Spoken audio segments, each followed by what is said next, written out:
You're listening to Quiet Horizons, a podcast of original science fiction stories written for the hours when the day is done. From here, there are no interruptions, just one complete story, beginning to end. Literary, unhurried, and best experienced with your eyes closed. Tonight's story begins now. The Long Navigation. Part 1. The Theory of Getting There. The problem with the universe was that it did not hold still. This was not a new observation. Navigators had been accounting for the motion of celestial bodies since the first human beings looked up and noticed that the sky moved, and the entire history of astronomical science was, in some sense, a long, increasingly sophisticated effort to track the positions of things that refused to occupy the same location twice. Stars moved, planets moved, galaxies moved, even the void between things moved, expanding at a rate that made the already incomprehensible distances between stars incrementally more incomprehensible with each passing year. What was new, what had been understood for approximately 30 years and acted upon for 12 and refined into operational capability for 3, was that this motion could be used. Dr. Yusuf Berhane had understood this before anyone else. He was not modest about the priority, and not arrogant about it either. He simply knew it was true and stated it plainly when asked. He had published the theoretical framework in 2041, revised it twice in 2044 and 2047, and had then spent the following decade watching other people argue about whether it was correct while he worked in a laboratory in Addis Ababa refining the mathematics. The mathematics were correct. He had always known they were correct in the way that certain mathematical structures simply announced themselves as true, with an internal consistency that preceded proof. The framework was this: conventional space travel was limited by the problem of distance. Stars were far. The nearest one was 4 light-years away, which at the best achievable thrust profiles meant a journey of decades. And the interesting parts of the galaxy, the varied, the complex, the potentially inhabited, were hundreds and thousands of light-years away, which meant centuries and millennia, which meant they were for practical purposes unreachable. Temporal displacement, the technology that had been developed independently and in parallel by research teams on 3 continents, addressed a different problem. It allowed a physical object to move through time, forward or backward, at a ratio that could be controlled with increasing precision.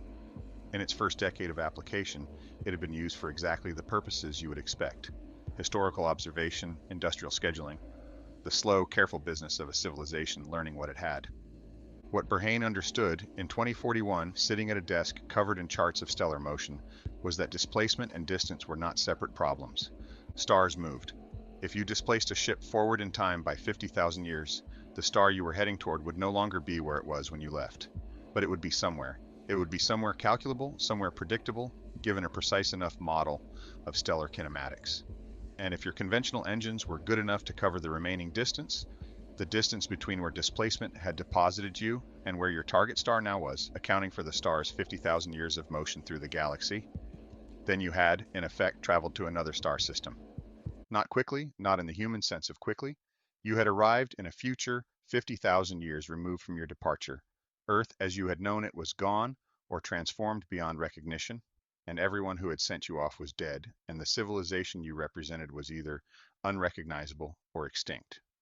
But you had gotten there, and if you could bring your displacement system with you, if the ship could displace again from the target system, you could go further, you could go anywhere, you could navigate the galaxy the way a sailor navigated an ocean, using the motion of the stars themselves as a kind of current, calculating your jumps to land you in the neighborhood of your destination, using your rockets to close the final gap. It would take time. It would take enormous amounts of time. The crew would not age. Displacement was experienced as instantaneous from the inside, but the universe would age around them, and each jump would deposit them further from everything they had started with. Berhane had understood all of this and had published it, and had then spent the next 30 years helping to build the ship that would test it, because he was 71 years old and had no patience for the alternative. The ship was named Threshold. This was not Berhane's choice of name. Berhane had wanted to call it the Uncertain Hypothesis, which the naming committee had taken as a joke until they understood he was serious, at which point they had named it Threshold anyway. He was philosophical about this. The name was fine. It described the situation adequately. Threshold was 340 meters long, built in the L2 shipyard over 9 years. Conventional in its architecture, except for the displacement core that occupied the central third of the hull, and the navigation architecture that had required new mathematics to design. It was powered by a fusion drive that could achieve sustained acceleration of 0.3 g for up to 3 years, which was not fast by the standards of inter-system travel, but which was sufficient for the closing the gap maneuvers that Berhane's navigation theory required.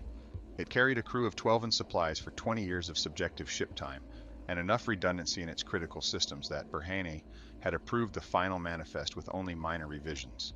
He was going on the mission. No one had expected this. He was 71.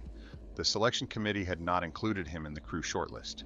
He had read the shortlist and then walked into the committee's offices and sat down uninvited and explained, with the patient clarity he brought to all explanations, that he was the only person alive who fully understood the navigation theory, and that the mission required someone aboard who understood the navigation theory, and that the committee was therefore choosing between sending him or accepting a materially elevated probability of mission failure. The committee had discussed this for 3 days. Then they had added him to the manifest. His official title was Mission Theoretician. The crew called him Dr. B with a warmth that surprised him and that he accepted with more grace than he would have predicted of himself. Part 2. The crew. There were 12 of them. Commander Irina Vasquez was 44, a former deep system navigator who had spent 7 years running the Kuiper Belt survey routes and who had the specific quality of patience that long transit work required. She was not flashy and did not intend to be. She had been selected because she was good at the calculus of unlikely situations, at reading a developing problem before it became a crisis, and because she had the interpersonal density of someone who understood that a crew of 12 was going to be each other's entire world for a duration that had no precedent and that this required deliberate management. Vasquez had read every piece of literature about isolated, small group dynamics she could find before accepting the command. She had read about Antarctic expeditions and submarine crews and the early orbital stations and the first Mars missions. She had extracted from all of it a set of principles she kept in a notebook and reviewed periodically, and the most important of these, written at the front of the notebook, was, "The mission is not the destination. The mission is the people getting there intact." Chief Engineer Marin Cole was 38, compact and quick, from Wellington, who had designed significant portions of the displacement core and had an almost physical relationship with the threshold systems. She knew the ship the way a violinist knew her instrument, by ear as much as by instrument panel, alert to the quality of its sounds. She slept 5 hours a night and spent the remaining time in the engineering spaces with a dedication that would have been concerning if it hadn't been so productive. Dr. Ama Asante was the mission biologist, 32, the youngest member of the crew by 4 years, from Kumasi. She had a quality of attention that Berhane recognized from the best students he had taught, the full rotation of focus toward whatever was interesting without reservation. She was also the crew's most reliable cook, which had not been listed in her qualifications, but which turned out to matter more than several things that had been. Then there were the others. Dr. Raul Fernandez, astrophysicist, Lieutenant Sergeant Petrov, structural maintenance, Dr. Yuki Tanaka, xenolinguistics, Dr. Obiageli Adeyemi, medical officer, Chief Navigator Hiroshi Kato, whose job was to execute the displacements that Berhane calculated, Lieutenant Keiko Park, communications, Engineer Second Nadia Sobol, secondary systems, Dr. Jacob Weiss, geologist, and Ensign Thomas Akayampong, Kato's navigation assistant, 26 years old, on his first deep assignment, who had not yet developed the habit of pretending he wasn't excited. Berhane liked Akayampong. Excitement was appropriate. More of them should have it. The departure was on March 3, 2071. Berhane was 71 years old and had been working toward this moment for 30 years, and he watched the Earth recede through the observation window with an equanimity that was not indifference, but its opposite, the particular calm of a man who has been thinking about a moment for so long that arriving in it feels less like surprise than recognition. He had a cup of coffee. He drank it. Vasquez came and stood beside him for a moment without saying anything. This was one of her habits, this standing alongside, and he found it comfortable. "Nervous?" she said eventually. "No," he said. "You?" "Professionally serene," she said. "Personally terrified." "That seems correct," he said. They watched the Earth go small.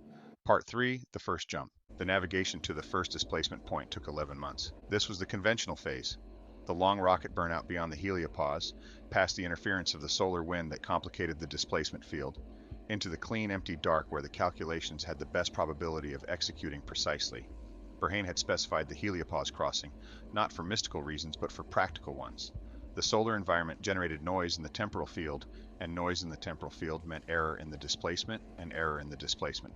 At the scale they were attempting, meant the difference between arriving in the neighborhood of their first target and arriving somewhere entirely else. The 11 months were not, for Berhane, a waiting period. They were a working period. He had known they would be. He had brought work, the navigation calculations for the entire mission profile, which involved 17 separate jumps of varying temporal magnitude, each one requiring refinement as they got better data on stellar positions, and as the displacement core was calibrated against real-world performance data. He worked 8 to 10 hours a day in the small office they had allocated him, which was just large enough for a desk and a chair, and the particular concentrated atmosphere of a man who needed no more room than that. He had dinner with the crew most evenings. Amma cooked on Tuesdays and Thursdays, and he had told her, with characteristic directness, that her food was the best thing about the ship, which she had received with the delighted surprise of a compliment she hadn't expected from that quarter. He played chess with Cato on Sunday mornings. Cato was better than him. He found this satisfying in a way that was hard to articulate. There was something right about being the worst player in a chess relationship with the person responsible for executing the calculations you produced. It kept the relationship honest. He slept adequately, he did not dream or did not remember dreaming, which for his purposes was the same. On the morning of the 341st day, Cato came to his office and said, "We're at the threshold point." "Yes," Berhane said. He had known this. The calculations were done. "Tell Vasquez I'm ready." They gathered on the bridge for the first displacement. Berhane had not required this. It was Vasquez's idea, that the crew should be present together for the significant moments because significance required witness, and because witness was one of the things a crew of 12 could do for each other that the universe would not.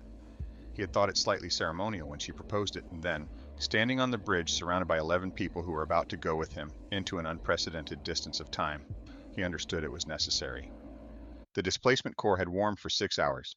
The calculation was locked into Cato's navigation console, verified 3 times, approved by Berhane, reviewed again by Cato and a Kampong because that was their protocol. The number was 47,220 years forward. They were jumping 47,220 years into the future.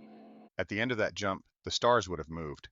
Alpha Centauri would be approximately 0.8 light years closer to the Sun than it currently was, a consequence of its proper motion through the galaxy over 47,000 years. The gap between their displacement arrival position and the Alpha Centauri system, which would by then have moved to intersect with their calculated arrival coordinates, would be 0.11 light years, closable in approximately 14 months of conventional thrust at their standard profile. This was the theory. The theory was correct. Berhane was certain of this. He was also aware that the theory had never been tested at this scale, and that certainty in mathematics and certainty in physics were related but not identical, and that 11 people were about to trust their lives to the relationship between those two things. He looked around the bridge. Vasquez was at the command console, her face professionally composed. Cato was at the navigation board with a Champong beside him, and a Champong was doing the thing he always did when he was trying not to appear excited, which was to look at his console with an intensity slightly exceeding what the console required.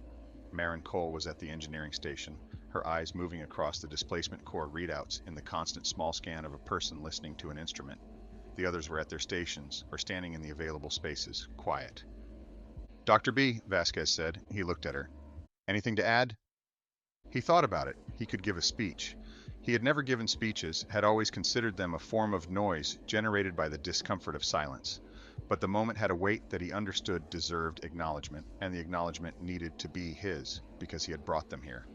"The mathematics," he said, "are correct." He paused. "Everything else we will discover." Vasquez nodded. "Execute displacement." Cato entered the command. A Champong confirmed. The displacement core, which had been emitting a subsonic vibration that everyone aboard had learned in the past 6 hours to feel in their teeth, reached its operational peak. The experience of displacement was, from the inside, nothing, a blink, an interval so small it did not register as an interval, like the gap between one thought and the next, which you experienced as continuous because the brain preferred continuity. Berhane had displaced 12 times in testing, including 3 long-duration tests that had moved him forward by up to 3 years. It was always nothing, a present and then another present, with no felt distance between them. The stars outside the observation ports were different. Not dramatically, the constellations were almost the same, the changes subtle, a slight drift in the familiar patterns that required knowledge of what you were looking for to detect. Berhane was looking for it. He went to the observation port before Cato had finished running the position confirmation, and he found it, the bright point of Alpha Centauri, slightly repositioned, slightly closer than it had been 11 months ago when they left the solar system. "Position confirmed," Cato said from behind him. "We are 0.109 light years from the target system. Arrival in 13 months at standard thrust." And the date, Vasquez said? March 14th, Cato said. 47,221 years from departure.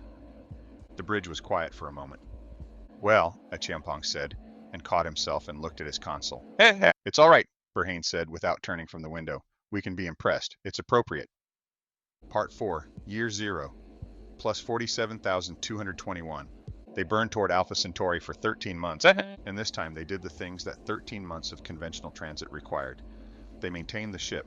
They conducted the scheduled scientific observations that were part of the mission profile: stellar spectroscopy, deep field surveys, the slow, patient accumulation of data that was the unglamorous substrate of all astronomical science. They ate amas cooking and played chess and argued about things that were worth arguing about and some things that weren't. They also grappled with the date. This was not simple. It was, in fact, the thing they had all known was coming, and none of them had been fully prepared for, which was the fact of where in time they now were. They had left Earth in 2071. The year, on any calendar that corresponded to the world they had departed, was now approximately 49,292. Earth was 47,000 years from where they had left it, which was a number large enough to be nearly featureless, a numerical cliff too high to see the top of. Vasquez had prepared for this, had read about it, had thought about how to manage a crew's relationship with temporal dislocation. Her notes said, "The psychological challenge is not the scale of the number, but the irreversibility. Emphasize the ship is the constant. The ship is where they live. The ship is the year." She implemented this. They had a ship calendar, and the ship calendar said year 1, day 397. And this was the date they used for all operational purposes. The year 49,292 was the external date, the date of the universe, which was useful for science and surreal for everything else. Berhane had no difficulty with it. He was 72 years old. Technically, the ship calendar preserved his birthday, and the universe was 47,000 years older than when he had left, and he found this interesting rather than distressing. He had always found time interesting. He had spent his life thinking about it. Being inside it in an unusual configuration was, to him, the natural consequence of that interest. Fernandez, the astrophysicist, was the one who found it hardest. He came to Berhane's office on day 440 and sat in the chair that Berhane reserved for visitors, which meant it had a book removed from it and placed on the floor, and said, "I keep thinking about my sister." "Yes," Berhane said. "She's 40 years old. She was 40 when we left." "She is 40 years old," Berhane said, "in the subjective time frame of the ship. Less than 2 years have passed for us. She has aged less than 2 years in our experience time." "But in real time—" "The ship's time is real time," Berhane said. "Time is not a single track. You know this. You have known this since your second year of physics." Fernandez was quiet for a moment, knowing it and being in it. "Yes," Berhane said, "they are different." He paused. "She is 40 years old. That is true. It will always be true. The fact that we can no longer reach her does not change the truth of what she was when we left, or what she has been in the years since." Fernandez looked at him. "Is that actually comforting?" Berhane considered the question honestly. "I don't know," he said. "It is true. Whether it is comforting depends on what you need." "What do you need?" "Interesting problems," Berhane said, "and I have them." He paused again, looking at the younger man with the full attention he had given to the best students of his career. "You are an astrophysicist. We are about to be the first human beings to directly observe a solar system other than our own. I believe this is what you need." Fernandez was quiet for a moment. Then he nodded once and went back to his station. Berhane returned to his calculations. He admitted to no one, also thinking about his sister, but she had died in 2056, and the mathematics of displacement had not changed that, and he had learned a long time ago to hold her the way you held true things that were finished. They arrived at Alpha Centauri on day 780 year 1, or rather they arrived at the Alpha Centauri system, at the edge of the stellar influence of a binary star system that had, in the intervening 47,000 years since their departure, drifted measurably closer to the solar system, and whose precise configuration was subtly different from the one in the reference catalogs they had brought with them. This was expected. The catalogs were 47,000 years out of date by definition, and the differences were within the predicted ranges of Berhane's motion models. What was not expected was Proxima. Proxima Centauri, the red dwarf that had for centuries been the object of enormous scientific interest as the nearest star to Earth with a potentially habitable planet, had, in the intervening 47,000 years, completed a gravitational interaction with the Alpha Centauri binary that the models had predicted in outline, but not in precise consequence. The red dwarf had swung closer, dramatically closer, to the binary pair, close enough that the three-star system's configuration was substantially different from anything in their reference data. And Proxima b, the planet that had been the focus of so much study, the world that the hegemony's early colonial programs had marked as the first potential destination, the planet that had never been reached, was no longer in the habitable zone. It was closer to its star, not dramatically. The orbital shift was on the order of 0.02 astronomical units, but enough that the planet that had once been at the edge of the habitable zone was now inside it. Warmer, much warmer. Fernandez was the one who ran the analysis, and he came to the bridge with the results and a quality about him that Berhane recognized, because he had worn it himself once or twice in his life, which was the expression of a scientist whose data had produced something genuinely unexpected. The planet's warm, Fernandez said. How warm? Vasquez said. Not Venus warm, not too warm. He pulled up the spectroscopic analysis on the main display. Average surface temperature approximately 24 degrees Celsius. Atmospheric composition. He paused. He looked at the display and then at the rest of them. Significant oxygen, 21%, nitrogen 76, trace CO2 and methane, and several compounds I'm still classifying. The bridge was quiet. Berhane looked at the spectroscopic readout on the display. He looked at it for a long time, carefully, in the way he looked at mathematics that announced themselves as true. Biosignatures, he said, not a question. Consistent with them, Fernandez said. Consistent with photosynthetic oxygen production at minimum. The methane ratio it's in the range you'd see with biological sources. The bridge remained quiet for several more seconds. We should go look, Ichimpong said, and this time nobody told him to contain his excitement because they were all feeling it. Part 5, Proxima. They spent 8 months in the Proxima system. Berhane had allocated 4 months in the mission profile. He requested the extension from Vasquez on day 60 of the Proxima survey, and Vasquez, who had been conducting her own assessment of the crew's psychological and scientific state, granted it immediately. They were doing the work they had come to do. No one was ready to leave. Proxima b was alive, not complex animal alive, not the alien civilization that xenolinguistics and science fiction had spent centuries imagining, at least not in any form that was visible from orbit. What they found was more fundamental and more profound than that, which was a planet covered in life at the level that Earth had been covered in life 500 million years before the Cambrian explosion. A deep biosphere, ancient and thoroughly integrated with its world, photosynthetic organisms in vast oceanic blooms, and what appeared to be extensive microbial mat ecosystems across the continental shelves. Tanaka worked continuously on the signals analysis, cataloging electromagnetic emissions from the planet's surface.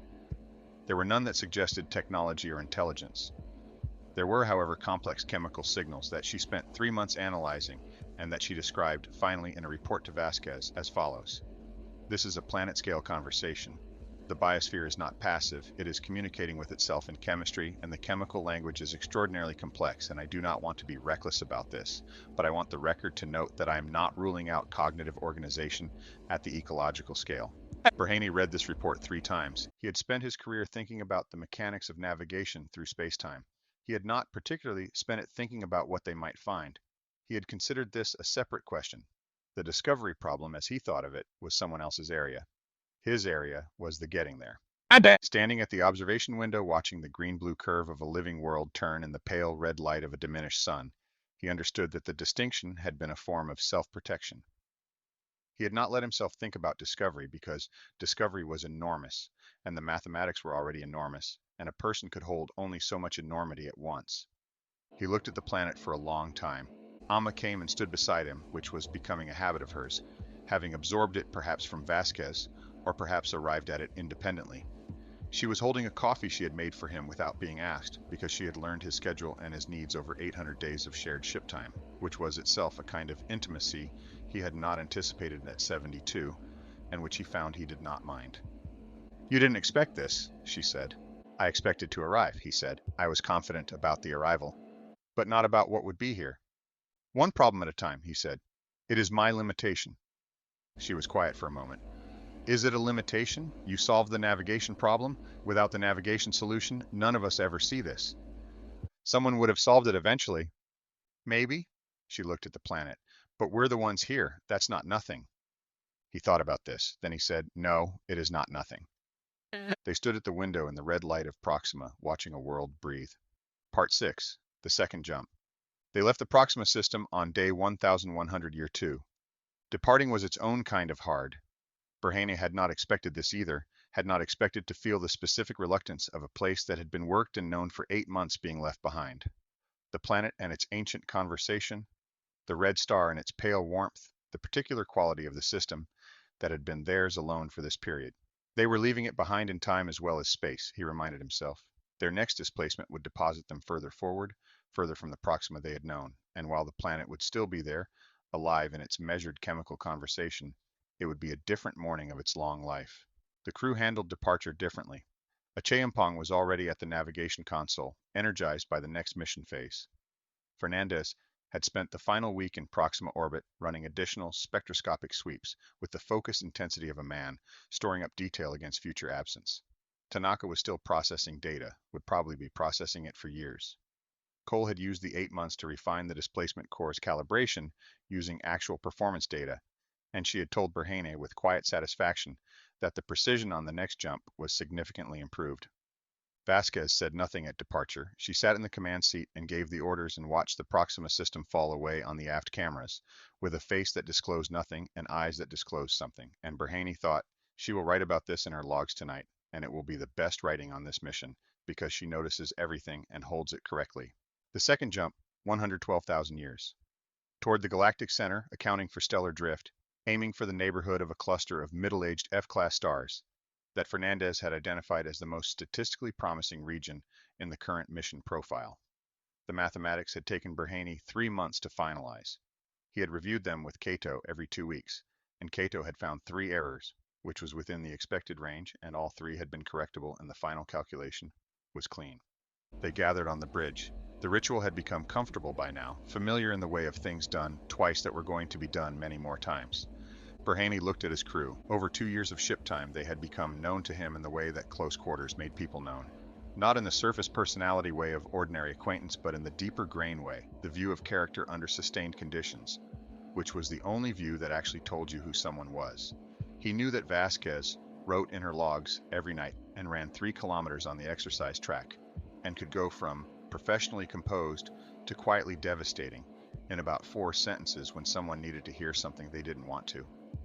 He knew that Cole hummed while she worked, always the same set of songs on a rotation that he had eventually identified as traditional Maori, and that she went silent only when something was wrong. He knew that Achampong kept a list, a physical paper list, which was unusual in 2073 and remained unusual in year 2, of every significant moment of the mission, not in prose but as single-line notes, the navigator's habit of compression applied to experience. He had not expected to care about them this specifically. He had expected to appreciate them professionally. The distinction mattered in a way he was still understanding. Dr. B, Vasquez said. The mathematics are correct, he said. He paused. We are going further this time. The arrival will be in a different region of the galaxy, and more time will have passed, and we do not know exactly what we will find. This is the condition of all genuine exploration. I am glad we are doing it. It was the longest thing he had said in a crew gathering. Achampong looked up from his console. Vasquez had what was almost a smile. Execute displacement, she said. Part 7. The deep survey. They jumped 7 more times over the following 9 years of ship time. Each jump was forward. Always forward, the direction the theory required, each one adding to the temporal distance between them and the civilization that had sent them. By the 4th jump, they were 400,000 years from departure. By the 7th, they were past the million-year mark, which Berhane noted in his log without ceremony, and then spent several days being quietly stunned by, which was as close as he got to ceremony. What they found in the 9 years and 9 systems and the slowly accumulating database of a galaxy seen from the inside. Life 3 more times. Once in a form they could characterize, a planet of dense carbon cycle biology, no oxygen atmosphere, but a chemosynthetic ecosystem in a hot, shallow ocean that Amma spent 2 months analyzing and about which she would eventually write the foundational paper of a new subdiscipline, once she got home to write it. Once in a form they were less certain about. A cold world with subsurface liquid, complex organic chemistry, signals in the electromagnetic spectrum that Tanaka analyzed for 4 months and ultimately classified as ambiguous in origin, biological hypothesis not excluded. Once in a form that required them to rethink several foundational assumptions. The third additional life finding was a world that Fernandez found on a long-range sweep and that drew no particular attention in the initial scan. A rocky planet, warm, atmospheric oxygen, the biosignature profile they had now learned to read. Standard. Another Proxima, another ancient biosphere, the universe continuing to produce living worlds, at a rate that suggested the initial estimates of probability had been conservative. Then Park, running communication sweeps as she always did, found the signal. It was in the radio frequencies. It was repeating. It was complex in the way that natural signals were not, and structured in the way that encoded information was, and it was coming from the planet's surface. The bridge, when Park announced it, was silent, in the specific way of a place where many people are simultaneously thinking the same thing, and none of them want to be the first to say it. Tanaka was at the communication station beside Park within 30 seconds. She spent 6 hours in initial analysis, and then came to Vasquez's office and sat down. It's a language, she said. I cannot tell you what it says. I may never be able to tell you what it says, but the mathematical properties of the signal are inconsistent with natural origin and consistent with the encoding characteristics of language, and I believe what we are receiving is a deliberate transmission from a species that wants to be heard. Vasquez was quiet for a moment. Technological species? Radio technology at minimum. Controlled EM transmission, yes. Is it directed at us? It's a broadcast, Tanaka said. Omnidirectional. They're not calling us specifically. They're calling out generally. They have been based on signal characteristics and the fade patterns that suggest transmission history for somewhere between 200 and 800 years. They don't know we're here. Not yet. Vasquez sat with this. Then she said, I want Dr. B's read on this. Berhane, when he read Tanaka's analysis, was quiet for a long time. Then he said, we are, in the ship's frame, 1.2 million years from departure. Our civilization may or may not still exist in the form we knew. We have no authorization to make contact because the protocols for this situation do not exist. No one anticipated reaching this point. He paused. We should observe. We should record. We should not transmit until we have discussed it properly as a crew, and then we should discuss it properly as a crew. They discussed it for 3 days. Berhane said very little during the discussion. He listened. He watched his crew reason through the most significant decision any of them had ever been asked to make. And he was impressed by them, by Vasquez's management of the discussion, by the rigor Tanaka brought to the evidence, by the way even a Chiampong, the youngest, the most junior, engaged with the weight of it without retreating into eagerness. They decided not to transmit. They decided to observe, to record, to attempt to build a linguistic model sufficient to understand the transmission before generating any response. They decided, Vasquez said in summarizing the discussion, to do the work before taking the step that could not be untaken. Berhane thought this was correct. He thought it was also the kind of decision that you would not know the consequences of for a very long time, possibly longer than any of them would live, and that this was the condition of nearly every significant decision ever made, and that it did not change the obligation to make it carefully. They stayed at that system for 14 months. Tanaka built her linguistic model, Amma cataloged the biosphere, Fernandez mapped the stellar neighborhood, Weiss analyzed the planetary geology, and found, in the deep rock record, evidence of civilizational infrastructure, subtle, ambiguous, but there, extending back at least 3,000 years. Kato and Akayampong refined the displacement calculations for the next jump. When they left, Tanaka had achieved an approximately 12% decoding of the transmission, which she described as a beginning. She had identified recurring structures she believed were numerals, and at least 3 that she believed were spatial references, coordinates perhaps, or descriptions of location. She had found what she thought was a greeting and what she thought was a question, and what she could not classify, but which appeared structurally to be something like a name. She did not transmit. She listened until they left. Berhane had sat in on several of her monitoring sessions, which she allowed without comment, pulling a second chair to her station and sitting quietly for hours while the signal played through the speakers at low volume. The structured, complex language of a species they had found broadcasting into the dark. He could not understand it. He didn't expect to. But he found, sitting with it, that he was not required to understand it in order to receive it. That something in the act of listening, the patient presence at the frequency, was its own adequate response. Someone was trying to be heard. He was here. He was hearing them. It was, he thought, the basic transaction. Part 8. The Calculus of Return. The question of return entered the operational discussions in Year 6. This was Vasquez's doing. She raised it formally in a scheduled mission planning session with the specific care of someone who had been thinking about timing and had decided that earlier was better. The question was not whether to return. The mission profile had always included return. The displacement system worked in both directions, and the mathematics of a return to their departure time were well understood, if not simple. The question was when to do it and what they owed to the mission and to each other and to the civilization they had left. Berhane had been thinking about return since the second jump. He had not raised it because his instinct was always to let the mathematics mature before presenting them, and the mathematics of the return were complex in ways that were not purely technical. The technical part was this: they had been jumping forward in time, each jump adding to their temporal distance from 2071. They were, by year 6, approximately 1.8 million years from departure. The displacement system could take them backward, but not arbitrarily. The energy requirements scaled with the magnitude of the displacement, and the return journey would require either a single enormous backward jump, which strained the system's capacity, or a series of forward jumps carefully calculated to land them in a period close enough to their departure date that conventional communication could bridge the gap. Close enough was a term that required definition. What Berhane had worked out in the calculations that had been maturing for 4 years was this: they could not return to 2071. The precision required was beyond the system's capability. They could return to within approximately 50 to 200 years of their departure date. This meant arriving in human space in, at best, the mid-22nd century, a century after they had left. At worst, the late 23rd. He presented this to Vasquez privately before the crew discussion. She read the calculations. She was quiet for a while. Then, the civilization we return to will not be the one we left. No, he said. There will be no one we know. Almost certainly not. Possibly our children, if we had any, would still be living in the best case. Grandchildren in the average case. Beyond that, no. She looked at the calculations for a moment longer. And your recommendation? I recommend we tell the crew clearly, he said. No softening. They deserve the precise truth. Then I recommend we take 2 more jumps.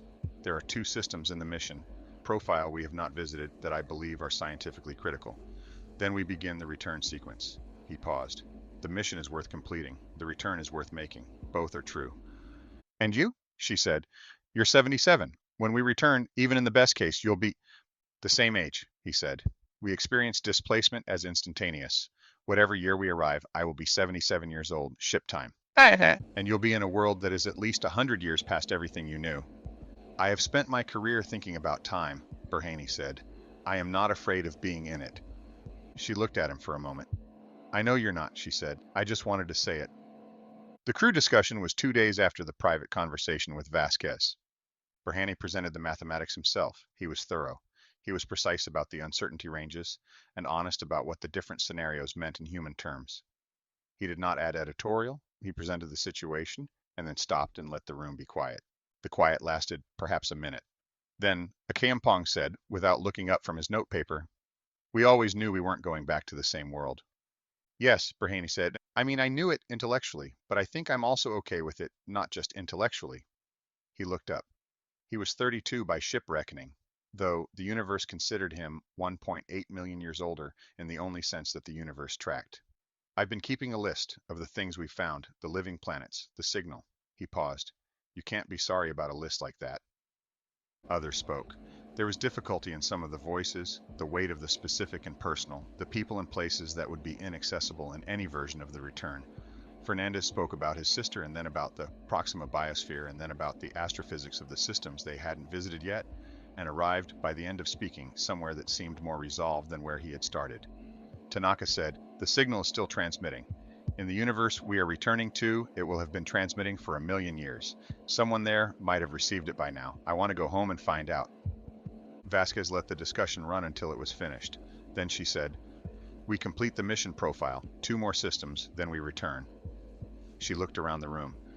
We are the people who found that the universe is full of life. We are going to bring that knowledge home. That is what we owe. Nobody disagreed. Epilogue, the return. They made the return displacement on day 3891, year 11. The calculation was the most complex Berhane had produced in his career. A backward jump of approximately 1.9 million years, aimed at a return point he described to Cato as somewhere in the neighborhood of human civilization, close enough to find our way home. The precision was as good as the system allowed. The uncertainty range was, he had told them honestly, 150 years in either direction.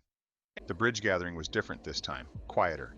They had been doing this for 11 years, and the ritual had the depth of something done many times, and also the additional depth of this particular time, the last time, the end of the outbound phase and the beginning of whatever came after.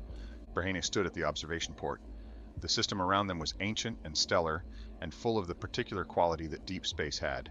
the sense of being in something very large that did not notice you, which was either diminishing or clarifying, depending on how you held it. He held it as clarifying. He had always held it as clarifying. He thought about the things they were carrying home, the data, the scientific documentation of 11 years and 9 systems, and 3 additional living worlds, and a signal and 1,000 smaller discoveries that would take decades to fully analyze.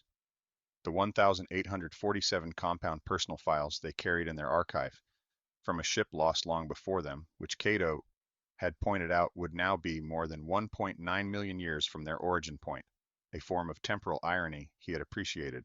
The crew, intact, all 12 of them, which Vasquez had managed with the patient attentiveness she brought to everything, and which was perhaps the most significant achievement of the mission, because the crew had been the mission's most critical variable, and she had known this from day one.